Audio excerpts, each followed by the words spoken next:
17 grados. Seguimos con Enrique Iglesias. Claro, se está cantando fuera de cámara. Le damos la bienvenida a nuestro invitado, Sebastián Cuatromo. Bienvenido, Sebastián. Hoy es el Día de la Lucha contra el Abuso Sexual Infantil. Sebastián fue víctima de abuso y hoy por hoy está abogando y luchando después de superar una situación de un juicio y de poder salir adelante después de mucho trabajo por una ley de educación sexual integral, justamente para como forma de prevención. La mejor forma de prevenir cualquier situación de abuso pasa por la educación, primero que nada. Bienvenido, gracias por estar. ¿Qué tal? Muchas gracias por la invitación. ¿Es correcto este concepto, digamos, apuntás a la ley de educación sexual para prevención del abuso? Básicamente, ¿sería medio así la historia?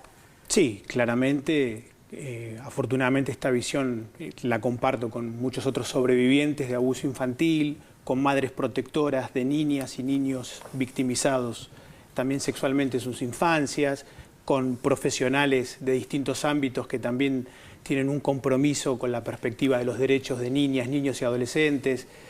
La Ley de Educación Sexual Integral que tenemos en Argentina desde 2006 es una formidable herramienta que sin duda puede contribuir muchísimo a crear condiciones, contextos, ambientes para prevenir este tipo de delitos, para que también cuando estos delitos ocurren, las niñas, niños, adolescentes, jóvenes que son víctimas tengan una suerte de hábitat cultural a donde poder eventualmente pedir ayuda. Es decir, ¿por qué creemos que esta ley podría contribuir muchísimo a generar esas condiciones?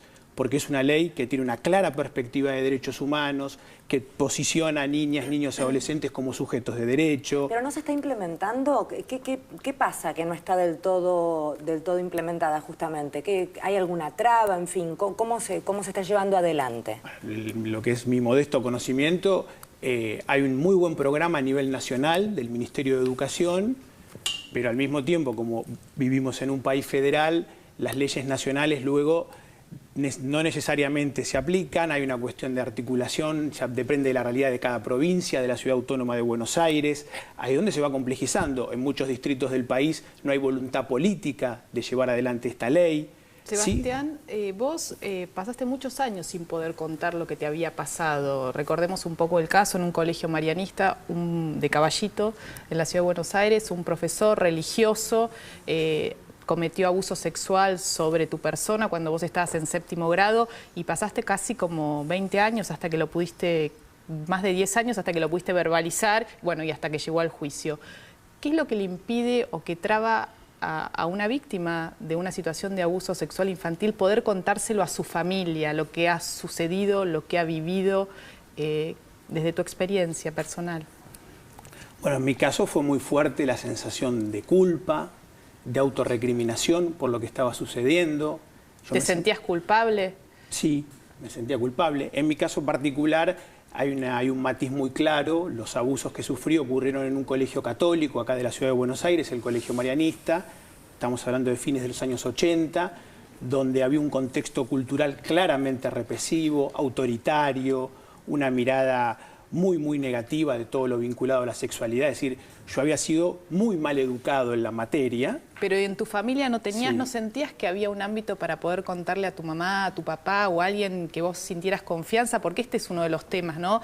El tema del abuso sexual infantil ocurre y la víctima no encuentra interlocutor para poder romper ese marco de silencio. Muchas veces, la mayoría de los casos incluso ocurren dentro de las propias familias y los chicos amenazados, tal vez porque es una persona de mucho afecto, supuestamente les impide poder romper ese silencio. Digo, ¿cuáles son las trabas, lo que hace que no se pueda poner en palabras esa situación tan terrible?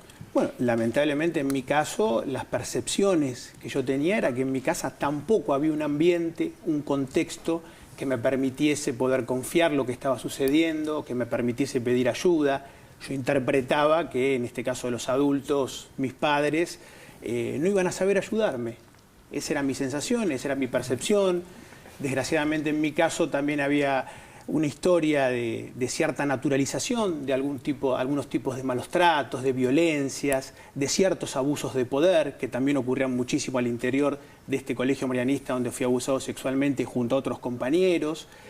Entonces uno, reitero, va naturalizando, va aceptando una cantidad de abusos de poder y eso, por supuesto, que también va debilitando muchísimo su autoestima, eso lo torna a uno mucho más vulnerable. Entonces, hay un conjunto de situaciones que se van dando que lamentablemente muchas veces a cantidades de niñas, niños, adolescentes les toca desarrollar sus vidas en ambientes familiares, educativos, sociales, donde las percepciones, los sentimientos que tienen estos chicos es que lo menos que pueden esperar es ayuda, es una escucha comprensiva, solidaria, atenta, donde se le otorgue valor a su palabra. Lamentablemente estamos hablando claramente de abusos de poder. A veces incluso la justicia no cree, ¿no? O no protege a los chicos cuando dan su testimonio. A partir de la condena que obtuvo, digamos, de tu caso, ¿no? Quien abusó de vos fue condenado, ¿cuántos años? Recordame. 12 años. 12 años de prisión. ¿Se te acercaron familiares o personas que habían vivido situaciones similares como para compartir su dolor o su experiencia? Sí.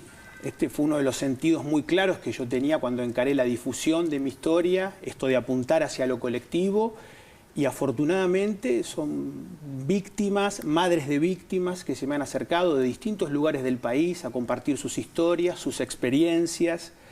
Inclusive con un grupo de ellas acá en el ámbito de la Ciudad de Buenos Aires estamos tratando de organizarnos para ver si podemos construir algún tipo de espacio con la finalidad también de apuntar hacia lo colectivo y de ayudar hacia los demás, siempre en clara perspectiva de reivindicación de los derechos de los pibes.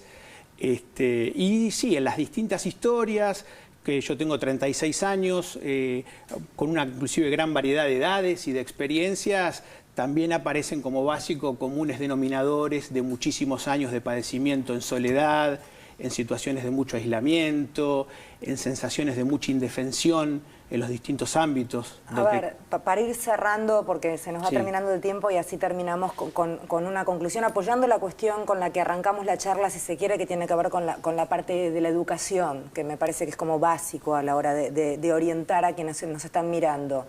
Después de tantos años de haber investigado, haber seguramente trabajado la problemática personal en un montón de espacios terapéuticos, médicos y demás, para que la cicatriz duela menos, porque la cicatriz va a estar siempre, el tema es cómo uno la lleva.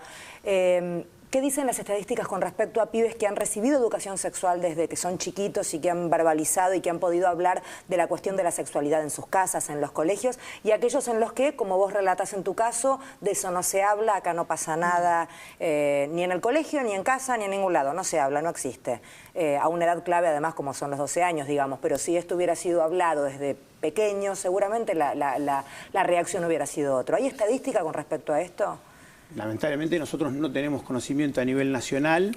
Sí, por ejemplo, un buen parámetro puede ser los indicadores de estudios en otras sociedades donde cuando hay acceso a información, cuando se trabaja tratando de construir miedos, prejuicios, tabúes, estereotipos, cuando se empodera a las chicas y los chicos, por ejemplo, está demostrado que se desarrollan conductas mucho más responsables, de mucho mayor cuidado de sí mismos y de los otros.